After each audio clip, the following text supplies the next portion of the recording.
I'm Tiffany Cloud. Welcome to The Storm, and thank you for watching today on WYLN TV 35. I am delighted to have today's guest on the show, as I've wanted to talk about domestic and foreign issues facing this nation with someone of his political stature. United States Senator Pat Toomey of Pennsylvania happened to be in the greater Hazleton area and decided to make a stop to one Hazleton-based television station, and that's right here, WYLN TV 35. At this time, our nation is plagued by numerous issues impacting us here and overseas, and we need politicians in office who are doing their very best to hold America to the standards and ideals upon which this nation was founded. Today, we'll hear what Senator Pat Toomey is specifically doing to ensure America gets on the proper course. So stay tuned right here, only on WYLN TV 35.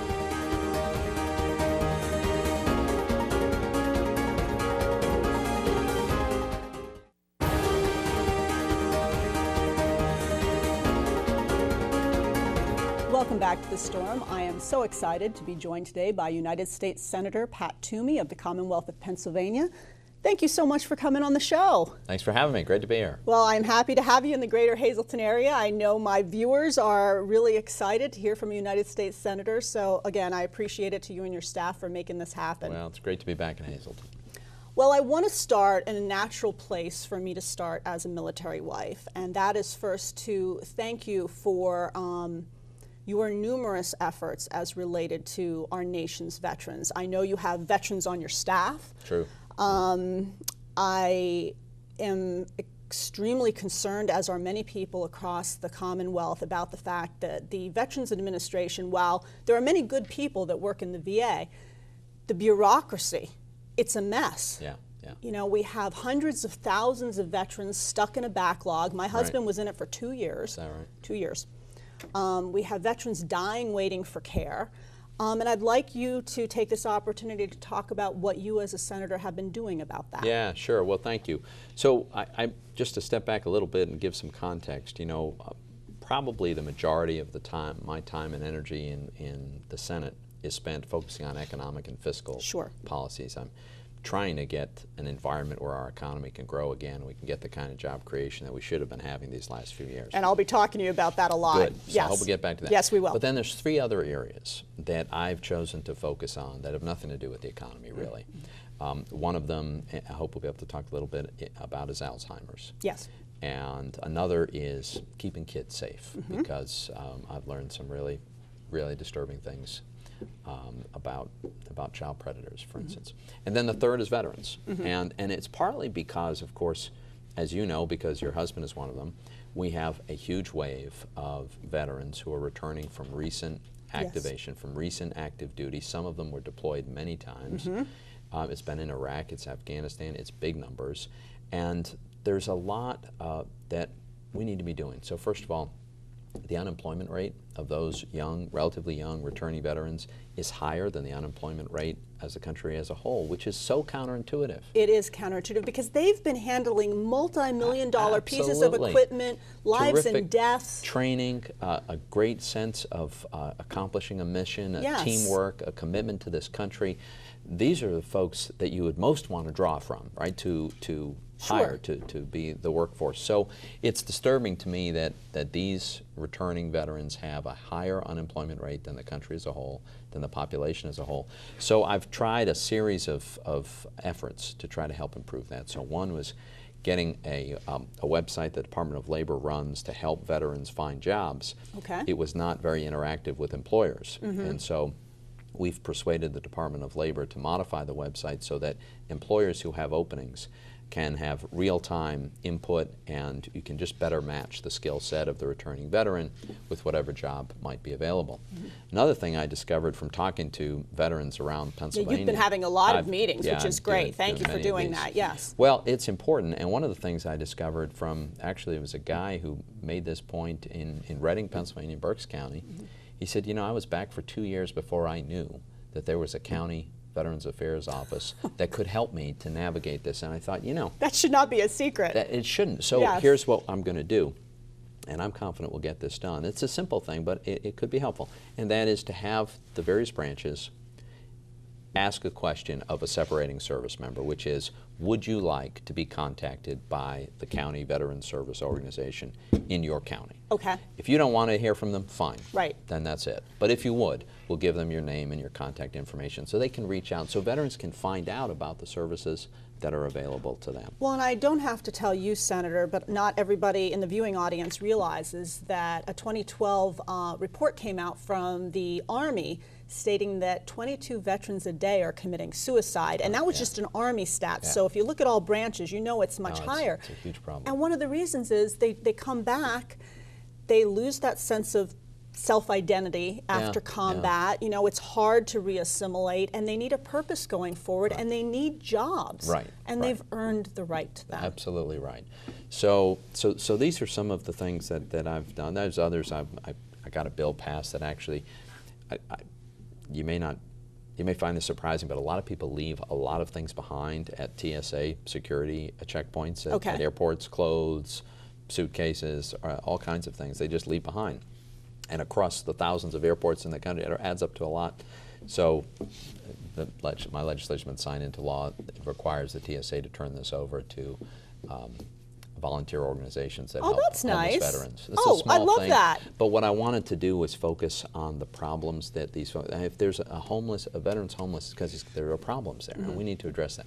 Let me just touch briefly on the VA. You brought that up because it is an unbelievable scandal of gross mismanagement. Yes. And so, as you know, we did pass legislation just before, late in July, which I think is going to be somewhat helpful. The way I think of this is there's sort of two categories in my mind. One is there has to be accountability, right? Senior managers who lied about waiting times, falsified lists so that they could get bonuses. I mean, that's outrageous. They should be fired. Yes, they should. And you couldn't fire anybody because they're government and employees. Isn't that, just to interrupt you briefly, isn't it sad that we're sending pink slips to combat troops who are downrange right now, and we can't even get someone from either the VA or the IRS fired? Unbelievable. It is. So I'm sorry. So fortunately, the legislation changes that. It gives the authority for the VA secretary to fire someone. Secondly, we have a new VA secretary.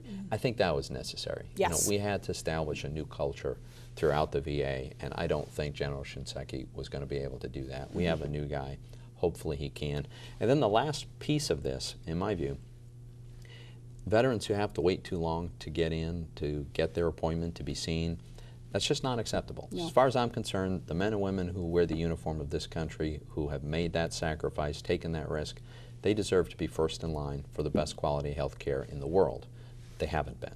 So what the legislation does is it creates an opportunity for some of these veterans to go somewhere else. If the VA facility is going to, if the wait is too long or the distance is too great, like 40 miles away or something like that, they have a choice. Go to the community hospital. Go to the I think it was and smart have the government cover that cost as though it were a Medicare. And I don't want to get into the Affordable Care Act, Obamacare, I call it, but this is a great example of when you look into the window of the VA and government-run health care and you see a small example of what a mess it is, it's a good view as to what a mess it's going to be on a larger scale with the government taking over everybody's health care. It's true. I don't mean to go there, but we could do a whole show on that.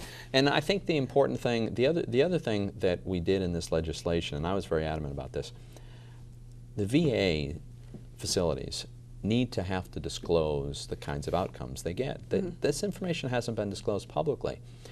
So some VA hospitals are terrific, and they have a great reputation, they have great results. Others are not so good. Correct. In other cases, they provide some services well, and other services they don't do well.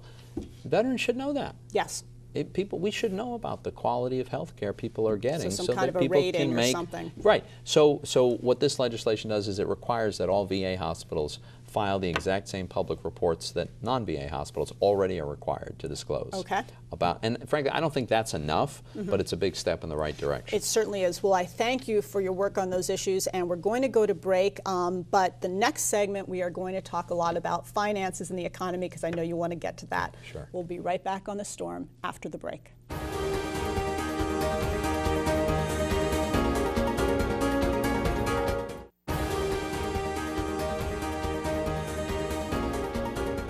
Welcome back to The Storm. I'm joined today by United States Senator Pat Toomey of the Commonwealth of Pennsylvania.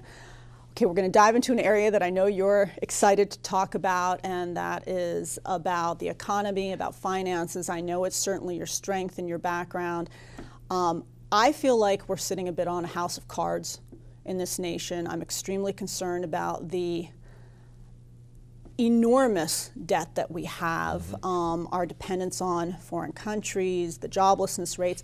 What actions have you been taking, and what do you think, as someone who's really an expert in the financial realm, what do you think we should be doing to get ourselves on track? Yeah, so if you look throughout the history, certainly the last 70 years in the United States, we've had recessions before. We've had tough recessions before. And we have always bounced back and had a very strong recovery after the recession, where we've regained all the lost ground. So in other words, the economy gets back on the path that it would have been on had it never gone through the recession, right? That's the kind of bounce back we are used to, we've always had. We're not having that bounce back now. We are stuck at a lower level with very meager growth, not nearly adequate job creation. People who are working often aren't getting the number of hours that they'd like to have. That's often in a job they'd rather have a different job. So I think that this is no coincidence that we're having a very weak recovery, and we've been pursuing all the wrong policies in Washington. What have we done? Agreed. Run up a mountain of debt, as you point out. Massive overspending that was supposed to stimulate the economy, did no such thing. Massive overregulation, whether it's Obamacare, that actively discourages companies from hiring workers. And it's not just me saying this. No. The Congressional Budget Office, nonpartisan analysis, they concluded that within 10 years of its enactment, Obamacare alone will cost us 2.5 million jobs in America. We'll have 2.5 million fewer jobs as a direct result of this law. But it's not just that. You know, if you EPA overregulation. The EPA is just shutting down coal-fired power plants. Which is hurting the shutting state. Down, absolutely. Yes. And it hurts everybody. It's not just the people who are who are coal miners or work at the electric power plant. It means higher utility rates. Higher utility rates hit everybody's pocketbook.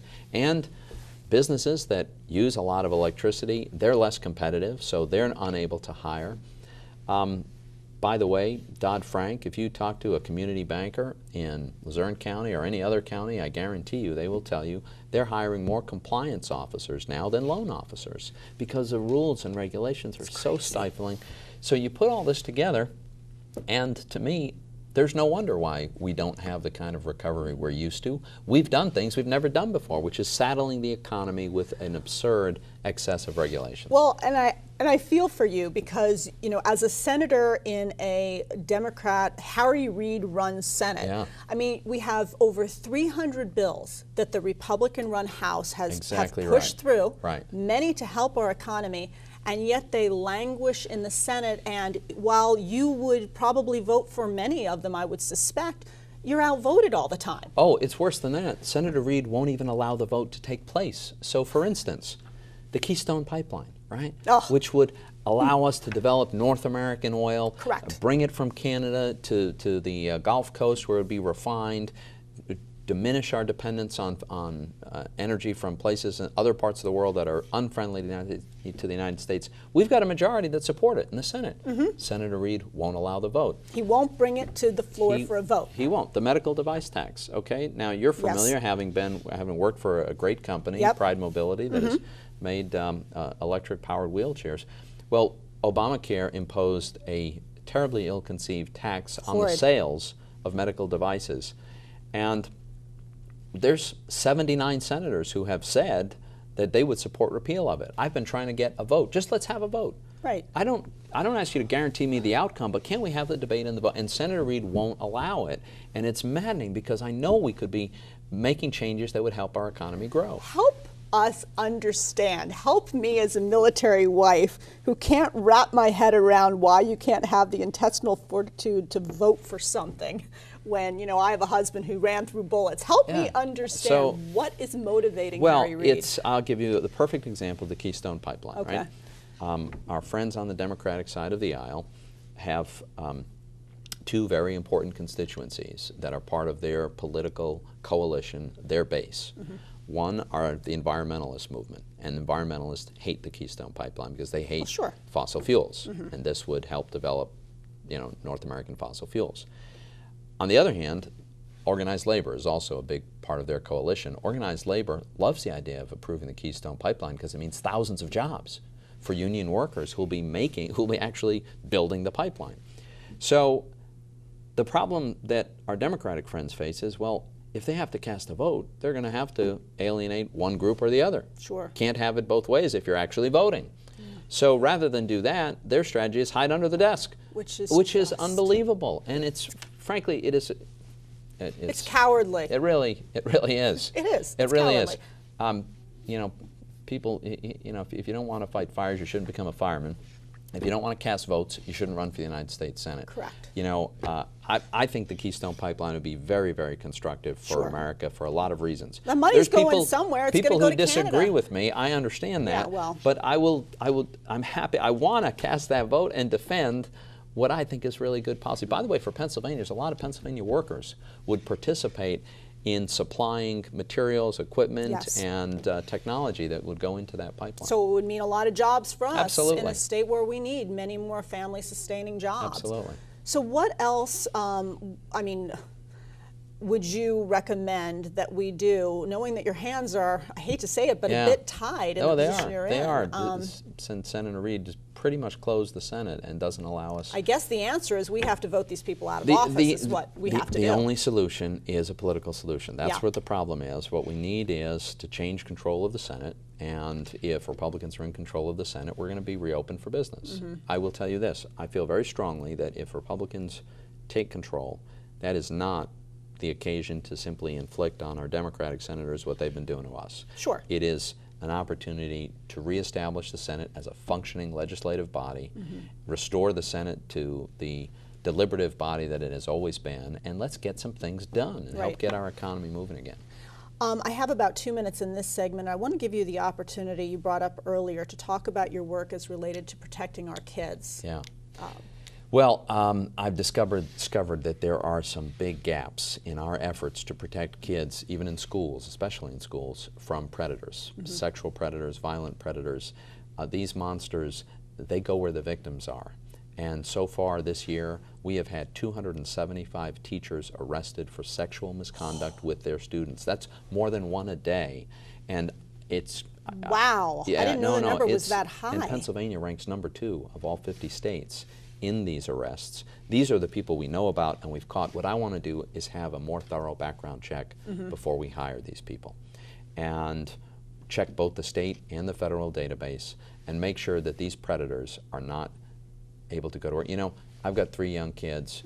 When a parent puts their child on that school bus in the morning, you have to trust. You have to take a leap of faith. And you ought to be able to believe that everything has been done that can reasonably be done to protect your child. That is a basic thing.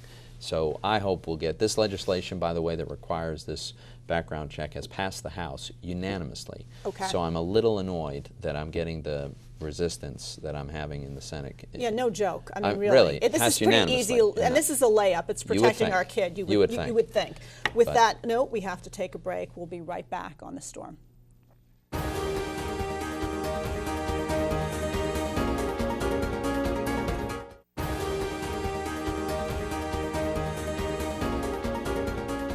Welcome back to The Storm. I want to give you the opportunity to talk about some important work you've been doing as related to Alzheimer's. Yeah, thanks. You know, this is just such a devastating disease, and it affects all of us. You know, it's affected my family, and it's become so prevalent. You know, we've made so much progress on the other chronic diseases of older age, like heart disease and stroke and cancers. As people live longer, so many people eventually end up with Alzheimer's. We don't know what causes it. We have no cure, and it's 100% fatal. So it seems to me we ought to be devoting more resources to finding a cure. Okay. And so I'm convinced that we are not putting resources that are proportionate to the scale of the problem, the severity of the illness, the frequency with which it hits. So I'm trying to move us in the direction. I'm also trying to make sure that people are more aware, families that are affected by this. You know, for the caregivers, actually a majority of caregivers pass away before the victim of Alzheimer's. Oh, is that right? So oh, wow. Well, it's so stressful. It's so much work. And it often is you know, it's a husband and wife, and they're both, you know, approaching, you know, elderly point in their lives. So I want to make sure people understand there are a lot of resources out there. There's an Alzheimer's Association. They're spread out across Pennsylvania. They do some wonderful work in helping people to take care of the victims of this disease. But we've got to find a cure. Yes, we will eventually. We got to do it. And we have a lot of elderly people in the state that you represent. Absolutely. So we really do. So it's definitely a problem. Pennsylvania ranks 5th in the country with the number of people with Alzheimer's. Well, thank you for the work you're doing in that regard. And I have only 2 minutes left, and I want to tackle a really big issue, but because it's timely, and that is what's going on in Iraq. At this time of the taping of the show, mid-August, ISIS, this horrific terror group, is just beheading children. People are starving. People are being mass murdered. I feel as though this administration is just thus far doing pinpricks in terms of strategic attacks, and that we're not doing enough to arm the Kurds. We're not doing enough to take out this enemy. What are your thoughts right now on our foreign policy in this regard and broadly? It's a big topic, as you pointed out. Let me say this. This president's decision to retreat from the world stage, to not provide leadership, what he calls leading from behind, which is not leading at all, this is having the predictable consequences. When the United States steps back, other powers step into the void, and they don't share our values, and they don't share our interests, and they're often not good people. I mean, Vladimir Putin is demonstrating just how aggressive what he's doing in the Ukraine. He's willing to be. And what you point out, this ISIS, this is worse than the Taliban. This is Al-Qaeda, right? They used to call themselves Al-Qaeda in Iraq, and they've now created their own country, basically, in Syria and Iraq. And they have every intention. They declare publicly their intention to kill Americans. Yes. So it's enormously problematic. Frankly, I think it didn't have to end up this way. If we had achieved the status of forces agreement with the Iraqi government and left behind a modest but significant residual force that could have provided air support, we might have been able to prevent this. Now I think we should be helping the Kurds, who are able and willing to defend their territory and who've been allies of the United States. But we're in a really bad place now. Yeah, well, we got to get aggressive, and we've got to start leading, and we need the right people in the right seats. Senator, I thank you so much for coming on the show. You can come back anytime. All right, and remember, folks, when you look around and you don't like what you see, don't complain about it. You can do something about it. You can vote. Thank you for watching.